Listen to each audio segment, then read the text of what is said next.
Good day, I'm Dr. T, and I'm here at the University of Kentucky's campus for the 2024 Biennial Conference on Chemical Education. So this is my conference vlog. This is Saturday night, so conference starts tomorrow. I've already checked in. I decided this year I'm going to go for one of the residence halls. It was the cheapest option for staying someplace, cheaper than the hotels. Definitely very nice residence halls, a lot nicer than what I had 20 years ago. Kind of can see where some of the tuition is going, you know, just saying. But otherwise, yeah, I'm looking forward to a great conference, and I'll be updating you after each of the sessions. So with that said, see you in the next video. Okay, first session down. The first session was a workshop that I signed up for with non-major labs. So the idea of these are students who are not chemistry majors. And apparently the school does kind of a bus. The school does a 1 credit hour course where the students basically do a lot of hands-on activities, kind of mull around. So it sounds like it's a flip style. I didn't read in too much on the assessment, a lot of like writing-based assessments. Actually sounds a little similar to kind of what I'm trying to do with some of my teacher training courses. So some really good ideas. We got to do a bunch of the labs. You know, after a while, it does get a little long. You know, it's one from like 8:30 to 11:30. 3-hour labs do get long. I'll just be honest. So definitely some ideas to take home. Nothing profound to talk about on camera. But yeah, so that was the first session. Getting ready for some lunch. Jumping into second session, etc. Something I have to retrack, or something I need to kind of recontextualize of what I said earlier, to kind of take back some of what I said in the first video. I commented about how the dorms, were really fancy, and that would probably be a lean towards higher costs for students, which I kind of think that, but I'm looking at the dorm that I'm staying in, and I think it's set up for 4 people. If it's for 2 people, it's pretty fancy. Not ideal, but pretty fancy. I can see why this would be desired. If this is for 4 people, because I've got a bunk bed in my little half room, it's really tiny for 4 people. I mean, it's almost a barracks kind of thing. So it's really, really tiny if this is 4 people. So it's one of those like, back 20 years ago, I definitely didn't have nearly as fancy. I had painted cinder block walls, which were perfectly fine. They worked great. But I had a lot more square footage, though they have 3 sinks. I would have killed back when in college for a sink in my dorm. That would have been wonderful. That said, the buildings here at University of Kentucky, beautiful, gorgeous. Once again, I do kind of, someone's got to pay for that, and it's going to be the student one way or another. So, I know the students like fancy campus. I like fancy campus, but I'm a cheapskate. That said, that's just kind of my initial commentary on the campus. Beautiful campus, absolutely gorgeous, absolutely humongous, but definitely gorgeous, if you know what I mean.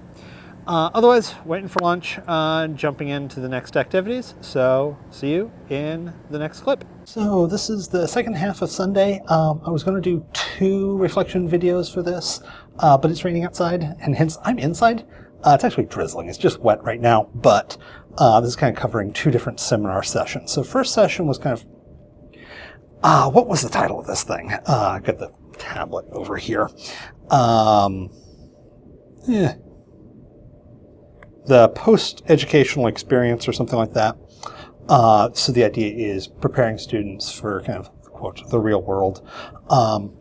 And so for this one, we had a roundtable discussion, which kind of actually started things off. And some of the things they talked about were actually by the second speaker. We're teaching project management using Six Sigma frameworks, and that a lot of students really need a lot of help with presentations and organizing skills. The organizing skills, hence the Six Sigma stuff.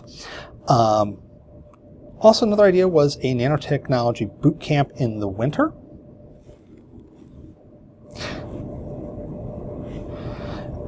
Then moving on to the presentations, one was a high school teacher.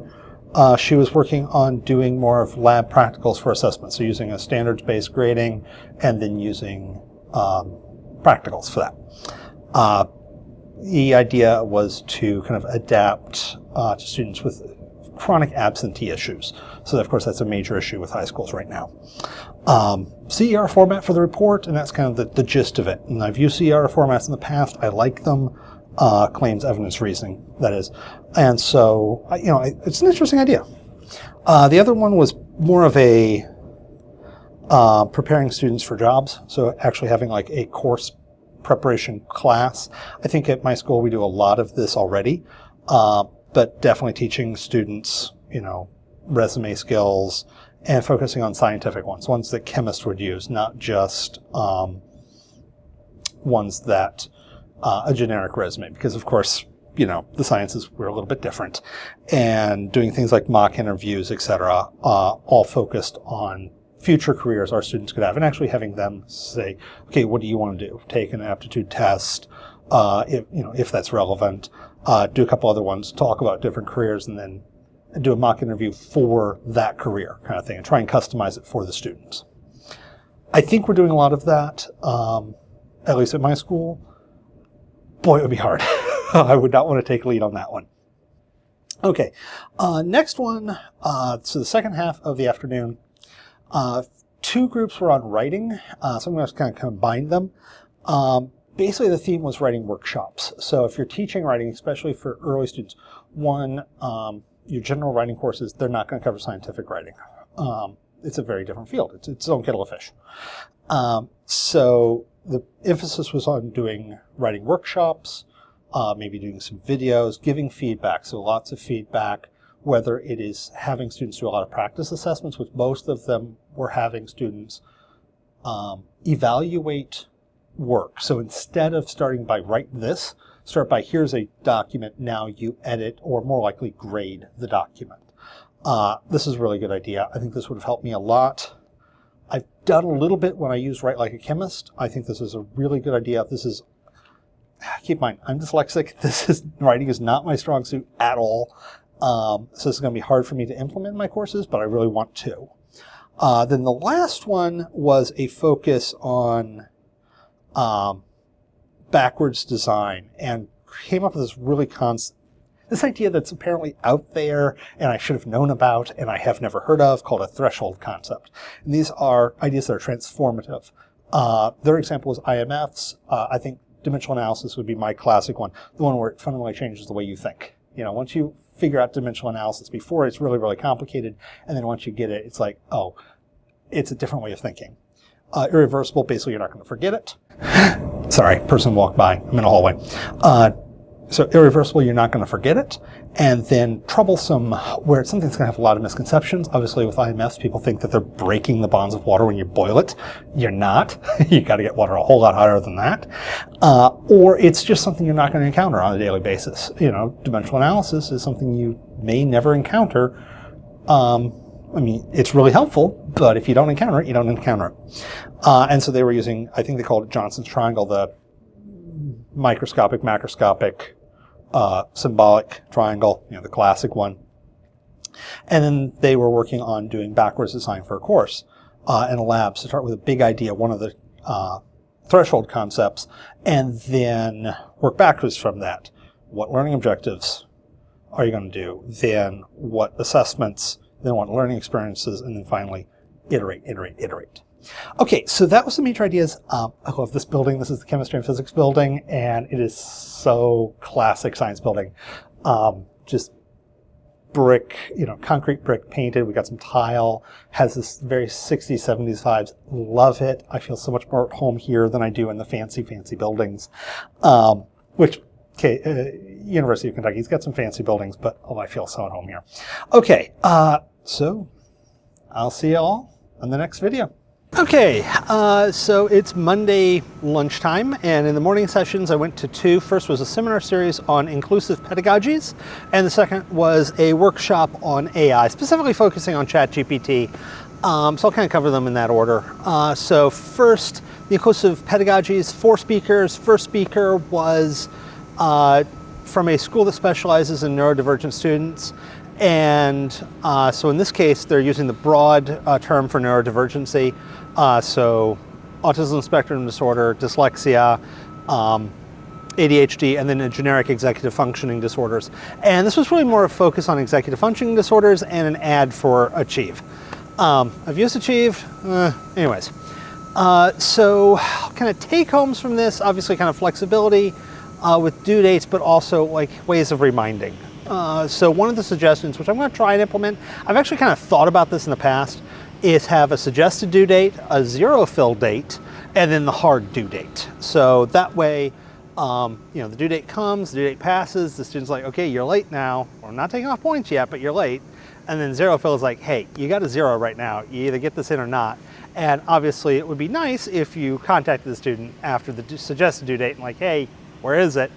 But if you got a class of 200, probably not gonna happen. Class of 10, yeah, much different story. So I'm probably gonna try and implement that, maybe, I don't know. Future is yet to be seen. Second one was a discussion on belonging and social relationships within PhD students, specifically for those who are historically marginalized groups.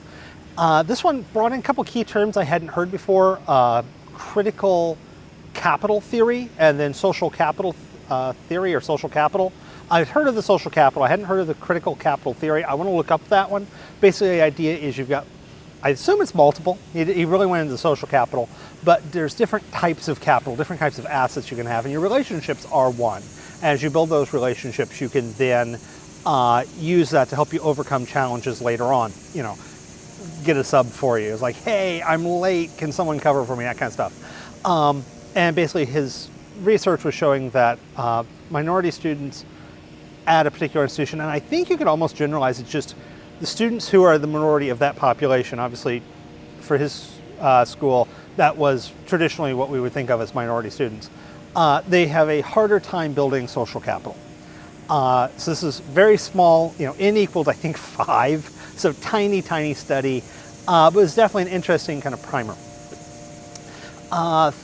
Third one was a individual she had done on getting Hispanic women more interested in STEM.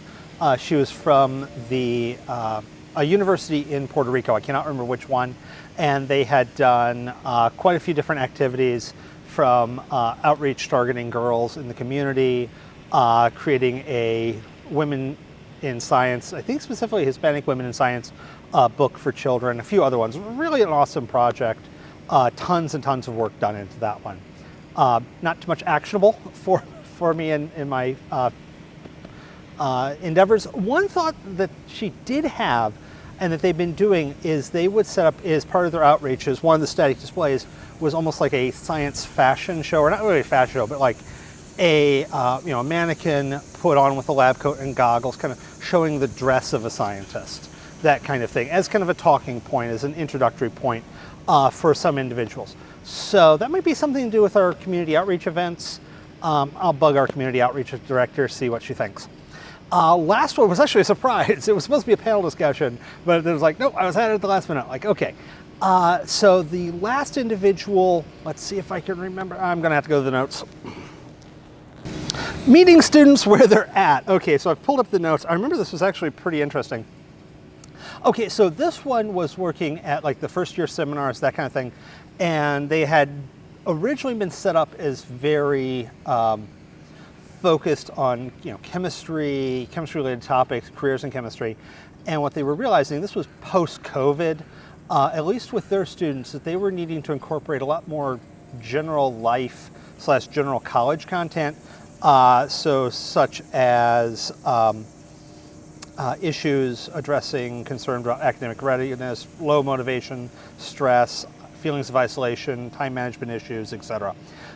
So the issue here was kind of more broad, more almost psychological topics that have become much more of a problem post-COVID. They probably have always been a problem, we just really are seeing them post-COVID.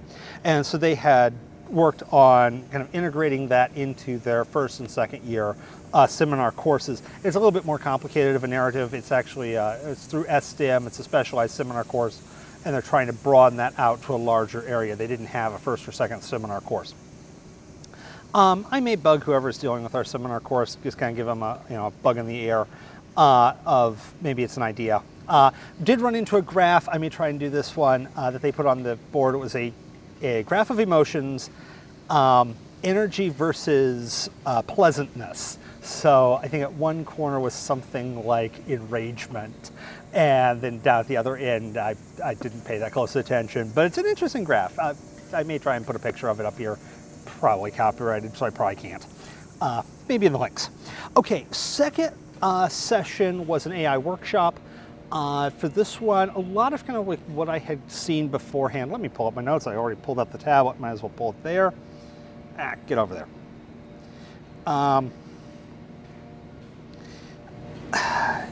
Yeah, the standard, AI can do a ton of things, several great ideas. One of the presenters' main ideas was making AI do a lot of the random junk you do in your class, such as write applications, etc. One interesting one that they're doing is, and this I believe is OSU, they're transitioning so that higher ed faculty have to do similar paperwork to the K-12 faculty. So learning objectives, lesson plans, the whole kit and caboodle. Not something I'm looking forward to. I hope that doesn't spread very far, but I bet it does.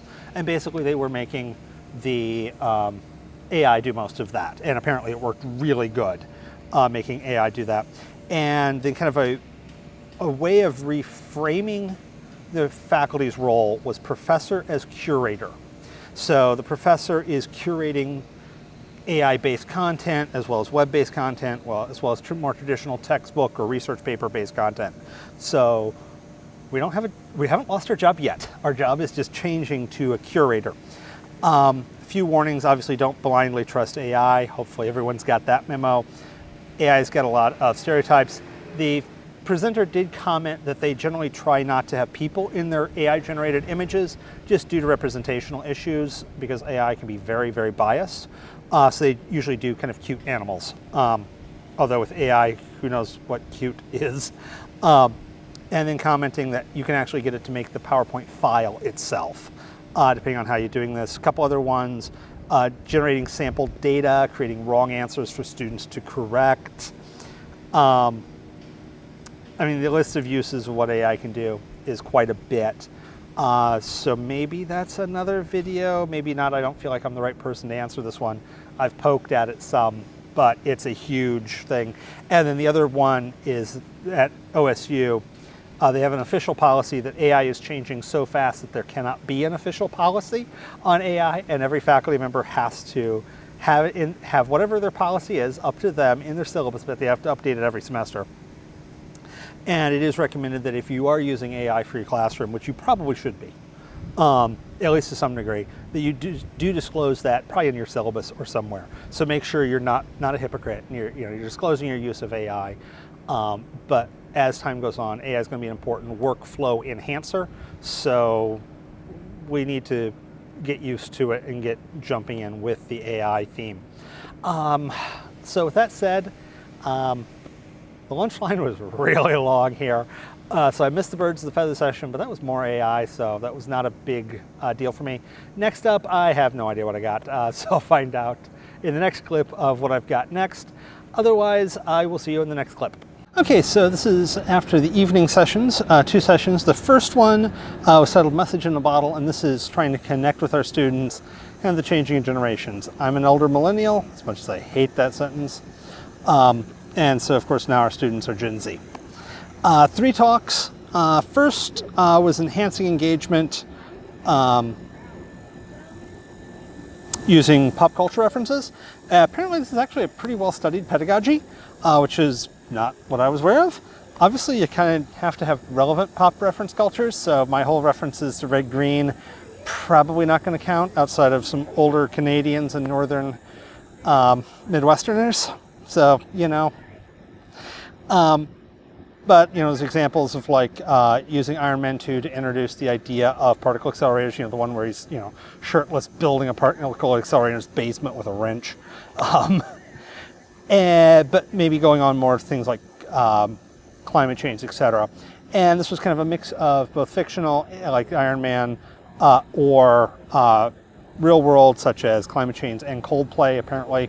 I'm not familiar with the band, but apparently they will try and power their instruments with the audience using a pressure pad of some sort. I have no idea. But the idea is make sure you're relevant pop culture references and careful to avoid misconceptions. Something like Breaking Bad, it's going to have some issues. Next up, sorry, this is right on the golf cart track. So next up was gamification. And so this was an individual who gamified their course, had badges, etc. Basically Skinner boxes. I'm not a huge fan. It's like part of me really likes the idea of gamification. The other part of me is like, there's a lot of Skinner boxes here, guys. Interesting idea that they had, which is basically Skinner box, but was these engagement tasks. So they were worth something like 3%. Yeah, I think it would be 3% of the grade for 30-some 30-some engagement tasks. And these would be things like for the first homework assignment, starting it within 24 hours of that class, or other activities. And this one may be something where I utilize and actually may tie into the next particular topic, which I'll get to here in a second.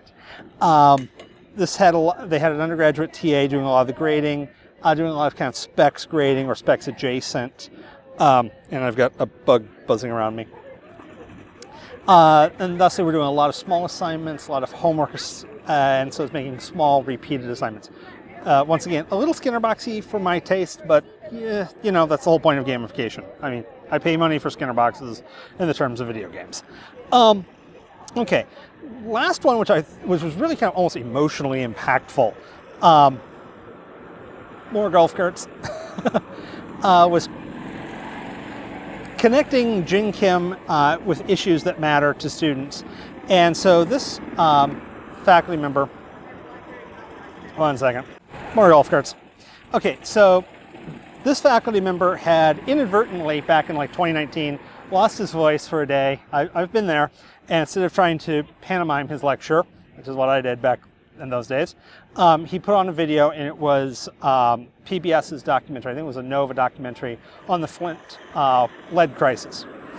And from that, he got a lot of feedback. He had a writing assignment from it, and students actually caring about the class. So he kind of took that and ran with it, built that into kind of introducing the curriculum towards the end of the semester when attention was waning off. And it's like, okay, let's link that back to a lot of the content we're talking about, because this ties in with stoichiometry, concentrations, precipitation reactions, etc. It was actually brought up, I had not heard about this. There was a Kirtland Air Force Base incident in which they lost a lot of their fuel oil due to a leak, and it contaminated an aquifer, like Exxon Valdez times 12. So on this one, I think what might be a good idea would be to kind of use those engagement activities from beforehand, have a short video, not mine, third-party produced, have students watch it, do maybe a short writing assignment on this one. The presenter with the kind of current event ones, although Flint is being not quite so current, and that's actually a problem, they have to find a new one. They don't really have a small writing assignment. It's almost a full-size writing assignment, so kind of a lab report level. But the thought is maybe shrink that down, put that as part of engagement activity. One of the interesting features of those engagement activities was something like it's 3% of your grade, but you have to do 8 out of the 16 or something, but you could do all 16, so it has potential extra credit built into it. So obviously there's drama on that discussion. Once again, more bugs. But it's an interesting idea and kind of tells the students, well, yeah, there is extra credit, do more of these. So I don't know what I want to do with that, but I do like the idea of linking those two topics together and doing some kind of short writing assignment. Okay, next topics, or next talk I attended was Beyond Chemistry Expectation, Beyond Conference. There was an edit, I assume, here. It was going beyond confirmation-based labs. I can't actually pronounce the title right now. That's just not happening. But the idea is kind of taking Gen Chem Lab and kicking it up a notch. First was a talk about a shortened version of argument-driven inquiry, or ADI. And in this case, it was done under 1 week. Students were given a research question, paired in groups of 3 to 4, given open-ended / missing parts of the procedure, so they have to figure out the procedure, and give them options of procedure. So it wasn't just like you have to figure out the missing parts, it's you have choices. Do you want to do a pH probe or pH paper? That kind of stuff. And then instead of emphasis on a right answer, it's emphasis on legitimate argument, kind of using a CER report, and then it was presented to the class. In some respects, this feels a lot like what I've been doing already, especially with the emphasis on the CER reports and kind of leaving the procedure up to the students. So I thought that was a nice touch. Maybe you need to reflect on that a little bit more, but you know, it was definitely like, okay, I think there's some synergy going on. Community engagement with nutrient analysis of community garden. This is basically they talked with their partner. They made sure to actually work with a community garden and got the community garden some information they actually wanted. So this is, you know, a partnership, not a one-sided, hey, we're going to do this kind of stuff, which alienates community partners like crazy. And they basically analyze kale for antioxidants and calcium. Nothing I can really, I don't plan on starting a project like that, so not a direct reflection on me, but the kind of one of the main part is make sure you are talking with community partners. If you're doing that, you don't want to be these annoying jerks. They're like, we're going to help you if you want it or not. That's a bad thing. Then another one was introducing the big question of experimental science to Gen Chem lab students. Basically here is they realized that for the Gen Chem 1 students, this is something I've seen a lot, is that the writing component is either you have to hit the writing really, really hard, or it's almost not worth doing. And it's like they couldn't hit it as hard as they needed to. So they're like, let's just ditch the writing component for lab reports, etc. We'll do that in Gen Chem 2. I was like, well, what do we replace it with? And this idea was focusing on a big picture of, well, how do experiments lead to answers? What are limitations of experiments, etc.? So getting the students to critically think about experimentation. They did an interesting trick, and this was actually before they did the switch, was instead of taking the pre-lab questions and numbering them, they ditched the numbers and they titled them. So it was like safety and technique, experimental design, presenting data, data analysis, beyond the course, and then originally writing focused, and then later on their big picture idea of, you know, kind of how science is done. I like the idea of reframing the pre-lab questions and ditching the numbers. That to me is a really cool idea. And I've been really thinking about this for Gen Chem 1. We've got a lot to cover. Maybe the writing needs to get kicked to Gen Chem 2 because we're not going to make this a really hardcore writing course because we've got too much other stuff. So you need to do a lot of writing with a lot of feedback, and Gen Chem 1 maybe is not really the place to do that. So maybe it's better to not try than to do it badly. Then the last one was role of materiality in Gen Chem teaching. This was getting into some kind of high-level philosophy that I kind of a little bit over my head, but basically the idea is students kind of go for the numbers very easily and don't actually pay attention to what they're doing, and such they don't really hear what's going on with the chemical. The chemical is a member of the experiment. You know, it's a non-human actor, but it is still an actor. So that was that. I'm going to go off to the poster session after swapping out my backpack, which is getting really heavy right now. So I will see you in the next clip.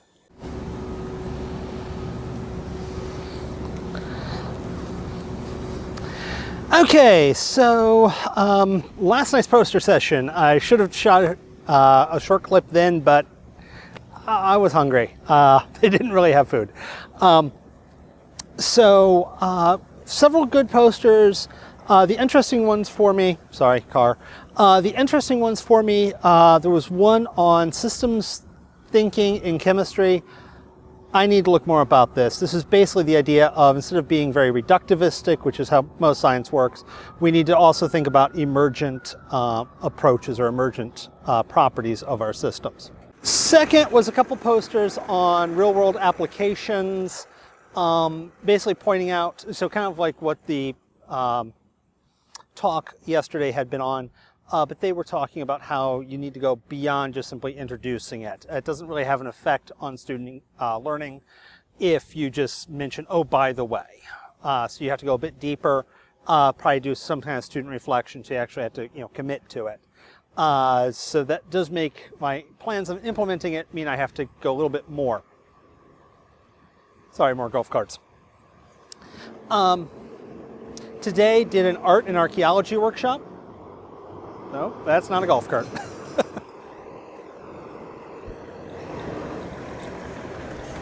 So today I did an art and archaeology workshop. We did a couple of interesting labs. We dyed yarn with cochineal. I actually want to do that. Okay, they just got a delivery of gases from Air Gas, or whatever the supplier is here. Anyways, golf cart. So today I did art and archaeology, a couple of really cool lab ideas. They did cochineal. So we dyed yarn with cochineal, did different mordants, different post treatments, really cool. May try and incorporate this with my teacher education course because everything except for a couple of the chemicals that are optional were basically food safe. So I mean, this is something that the elementary school teachers could do. Cochineal is food coloring. It's dried up bugs, but it's food coloring. Okay, second one. We did a pottery lipid analysis. Okay, we didn't do it. We kind of did the beginning prep of it. But basically, you take a clay pot, you soak it in, you break it in some shards, soak it in some oil, and then you extract the oil from it. So you soak in the oil in the beginning, you extract the oil from it, and then you purify it, methylate it, so you turn it into the methyl ester, and then run on GC. And you can tell what oil you did, what blend of fatty acids you have. So really cool lab idea. Might try that for biochem lab, honestly. I doubt it, but maybe. Really great for an instrumental lab.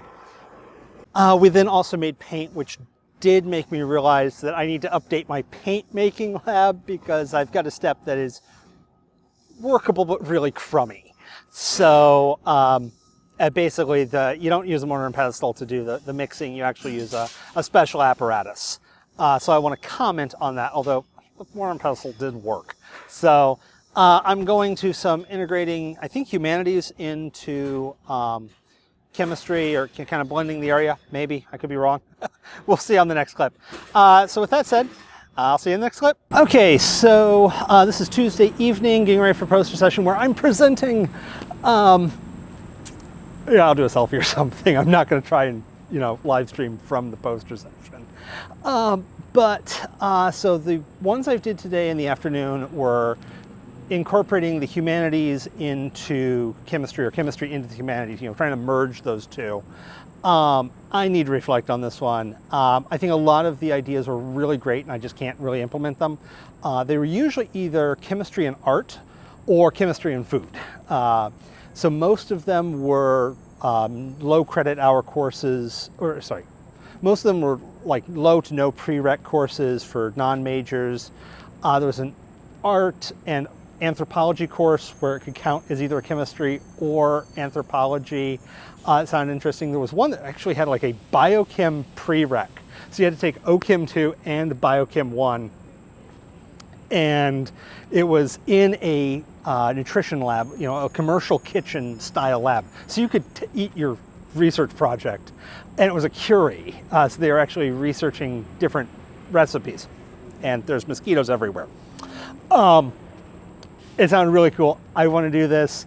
I can't see actually pulling this off, but that would be so cool to do a class where you're actually in a cooking lab. Although, commercial kitchen is not like your home kitchen. So it's like, I don't even know if I know how to do anything in there.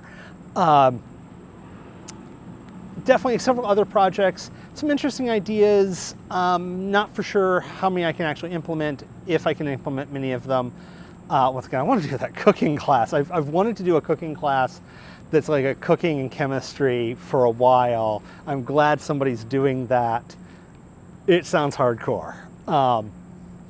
But yeah, so I need to reflect on the topics, see if there's anything I can actually pull out from my notes, etc. There's definitely some great ideas. They're almost all specialized courses. Okay, so with that said, off to the poster session. I'll probably won't do a video again tonight just because it ends at like 8. So see you Wednesday. Okay, so it's Wednesday afternoon, kind of reviewing this morning's content plus the poster session from Tuesday. Tuesday's poster session, a couple of interesting, logging onto the tablet. A couple of interesting areas. One, I saw a poster that was actually a concept map of hydrogen sulfide, or I shouldn't say hydrogen sulfide, sulfuric acid, sulfur dioxide. I think hydrogen sulfide got in there. No, it didn't. But basically, sulfuric acid production, utilization, and pollution sources as a way of incorporating systematic thinking in the terms of sulfuric acid and industrial / commercial / whatever other applications, which realizes that with a bit of tweaking, I think I can start introducing systems thinking a little bit more structured via the concept maps I use in most of my courses. In fact, if I was actually looking at my rubric, and I basically have kind of a systems thinking language, but it's not in systems thinking language. So it's similar ideas. And there's an airplane or a helicopter going over. Oh, wonder if that gets picked up on this mic. Anyways, I think all I need to do is make some tweaks, and I can begin to start incorporating some systems thought. Helicopter. Oh, probably going to the hospital. Okay, sorry, letting the helicopter pass. Sounds like there's another one. Probably just an echo. Anyways, so I think I can start incorporating some systems thinking content going through the concept maps. I'm going to have to add more to it, I think, but I think it's a very good starting spot for systems thought. Obviously, there was a bunch of posters. One that I didn't really take notes on, but was of interest, was University out in Oregon was doing a fully blind candidate search up until the on-site visit. So they did Zoom interviews, but kept the camera off. They blanked out the names of the people. And so I thought that was an interesting idea. They did have people do like specialized cover letters, and it was a different and very structured application experience. So as a candidate, if I was applying to jobs, let's just be honest, you kind of spray and pray when you're applying to jobs, because the odds are low enough you're not going to get any particular job you want. And this would definitely make that more inconvenient. So I don't know how, I like the idea. I don't know about the somewhat more complicated application process, or just different and having to recreate things, which would be really annoying. Let's see, ran into a group that was doing 3D printing for TLC plate holders that had numbers and other information for the visually impaired. Definitely interesting. Always amazing what you can do with 3D printing. Turns out ACS has got a new initiative where they're trying to help train individuals to go into chemical roles that don't necessarily require a 4-year degree. So kind of that technician level. Let's see, what's it called? Prepare CTP at Seed Grant, or a Seed Grant program. I got confused. I thought it was Project Seed. Yeah, I got squirreled when talking to the poor guy. But basically, if you're working on a program focusing at kind of community college for students who are going to get, say, a 2-year degree in chemistry, and preparing them for the workforce, definitely kind of cool. Let's see. And there was another one. They were teaching lab writing by doing AI, but they give the students really lousy prompts. It's like, here's an AI prompt, but it would be absolutely garbage. And so the students would have to either re-prompt engineer the thing or just forget it and write it by scratch. So I thought that was a nice touch. I didn't see too many more posters because I was presenting last night. Maybe somewhere. A selfie I took, maybe not, I don't know. I can't see the frame, so I don't know what the composition of this looks like. I just hope my head isn't too badly cut off. Okay, so going into today. So went to 2 series of talks, more on integrating the humanities. Today's focus was on history. And let me pull that up. Let's see. One was from a really cool, it was a fashion college, and they were doing, this was non-major 1-semester GOB course, and they were doing ads for chemicals, but in a historical style. So all of these students are marketing and business majors. This is a highly specialized college for fashion, marketing, that kind of stuff. So building ads, etc., is right up the students' alley. Basically, the instructor was like, I'm not going to grade the quality of the ad. They're better than anything I could do, kind of thing. But, grading the content of the ad, that kind of thing. And so it was teaching them heavily, like learning to read SDSs and becoming more comfortable with chemical names, structures, representations. So nice touch. Next one, using a historic approach for teaching chemistry. Basically, the real theme of this one wasn't necessarily the history. The history was what they were doing, but it was the idea of Gen Chem 1 has no overarching narrative inherently to it, and so that kind of makes it like this hodgepodge of mess. And so the idea is if you can get an overarching narrative, which actually kind of tied into the previous one, where the overarching narrative was advertising. In this case, the overarching narrative was history. And so if you can get an overarching narrative, you restructure it a little bit, but it ties the ideas together. So you can tie in chemistry with kind of the development of society and what's going on historically with what's being discovered. So things like gas laws actually get brought in earlier. Didn't dawn on me. Dalton's atomic theory and Dalton's gas law, kind of related. And they both informed each other. Okay, next class was a interdisciplinary course covering World War II history and chemistry. Of course, World War II is when a lot of the science really explodes. I think it's science. No, it's science, not just chemistry. But obviously, the guy's a chemist. So this is heavily chemistry focused. But the idea here is to focus on the relationship with chemistry from really World War I or before all the way up through World War II and kind of beyond, with World War II being the focus. Once again, creating a narrative. And this is kind of the theme for this section, is creating a narrative within the sciences to explain what you're talking about. So it's not just a random hodgepodge. And I believe this course was much more focused on communicating science and getting kind of a structure to that. It had no science prerequisites to it. And the next one was looking at a almost ethics of communication course. So this would be for science majors, chemistry, but not just chemistry, and looking at how you communicate science, but also how you don't communicate science. So thinking like research malpractice and that kind of stuff. And then talking about individuals like Fritz Herber, Rachel Carlson, looking at scientific papers from the 1890s, 1920s, 1960s, and so on and so forth, which I've done before. It's really cool. The language really evolves over time, and honestly, I like the ones from the 20s. I love the feel to the language. But this was focusing on accessing and reading literature and communicating, as well as an ethics course, which honestly, we need to be doing ethics. Clearly, there's a bunch of issues coming out in the media, or kind of coming to light. Okay, next session, that was the end of the humanities one, that's where it wrapped up. Next one was on, what is the title? Scaffolding and professional skills. This one was a little bit more of a hodgepodge. One was a spiral experiment. This was kind of more of an ad. It was an inquiry-based experiment design. They're published by Kendall Hunt.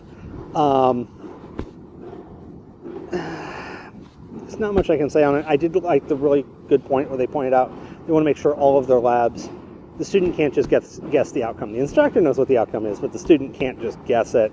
Working in groups, and then they're looking on process skills, so one of the soft side of the skills, as well as the hard skills. Okay, multidimensional. I had a hard time following this. Of course, I was also dealing with some drama on emails about publishing our lab manual.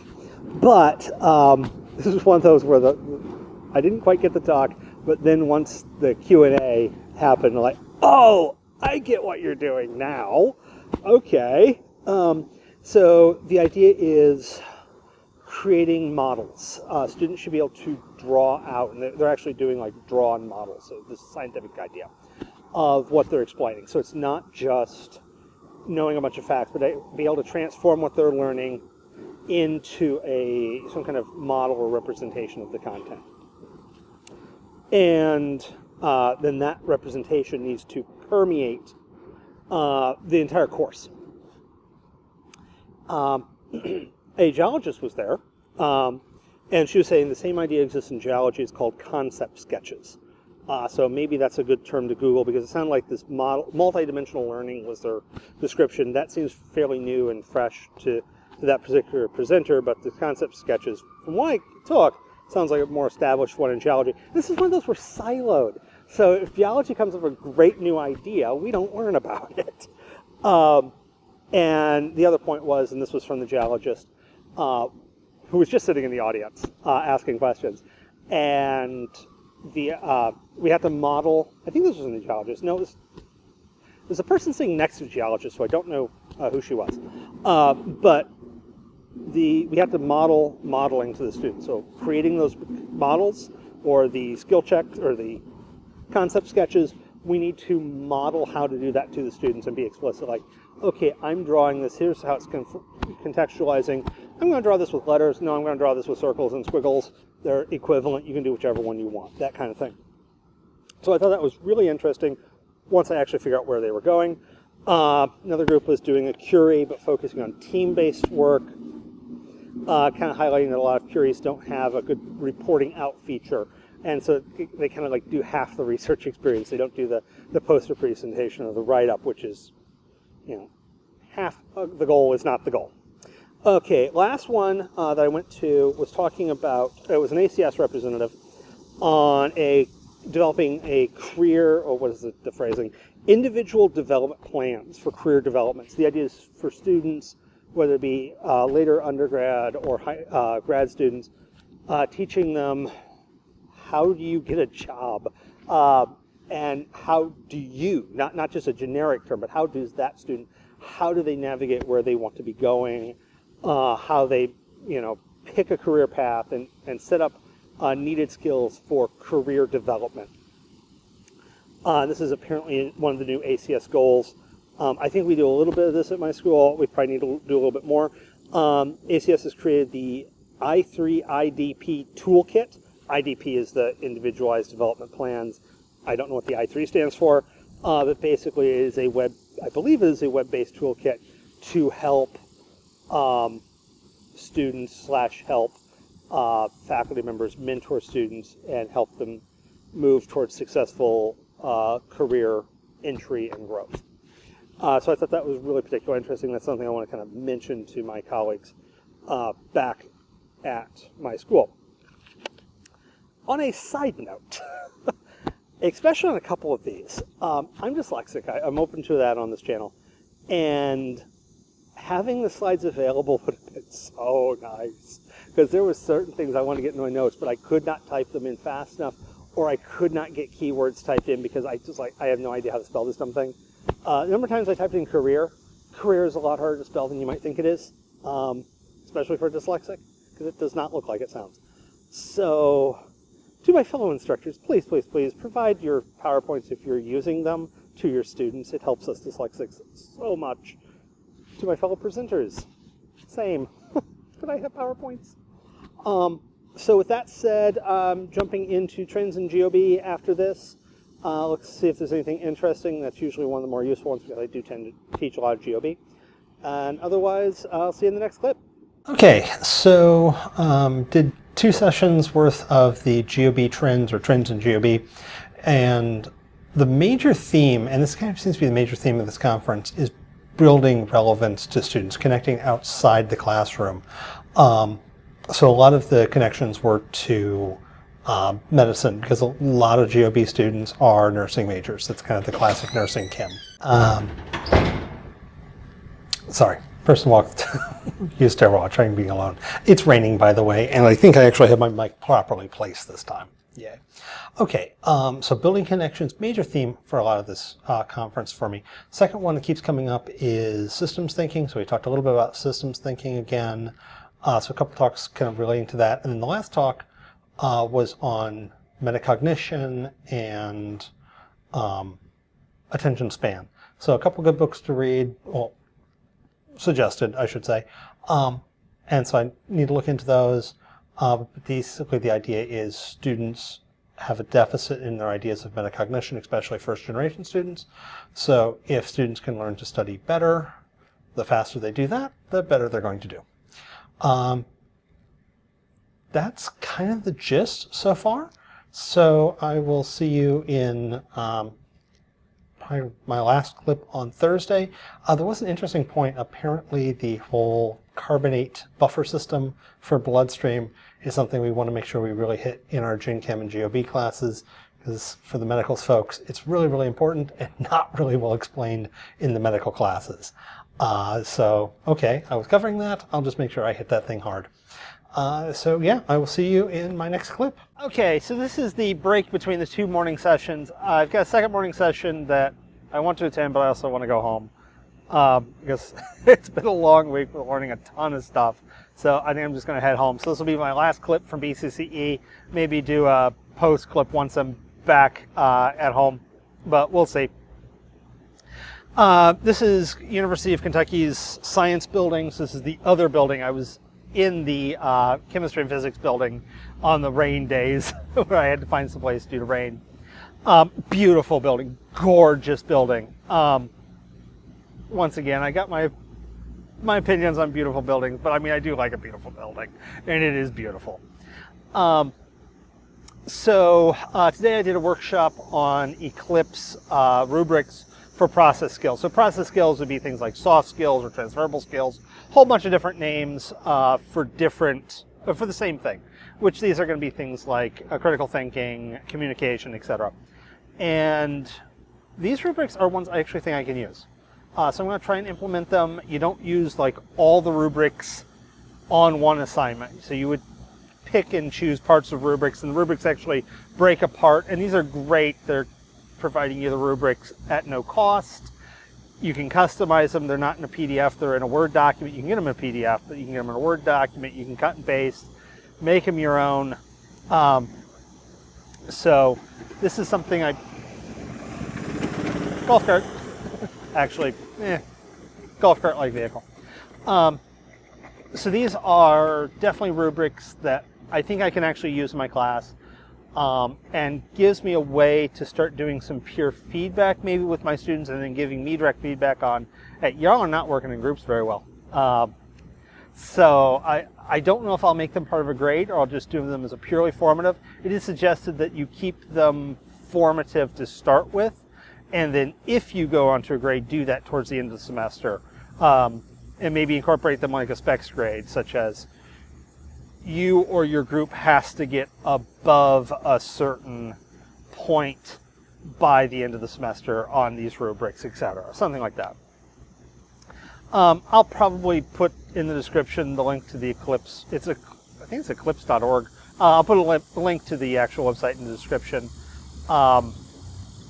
Once again, it sounds like some great rubrics, and look forward to trying to give those a spin. So with that said, I am heading out. On the way back home, apparently there is some form of village that my mother suggests I go see. So I'm going to take a quick stop by that, head over to Mammoth Cave, and then hit on the interstate and head back home. So if you see me again in this video, it'll be from home. If not, hope you've enjoyed the video.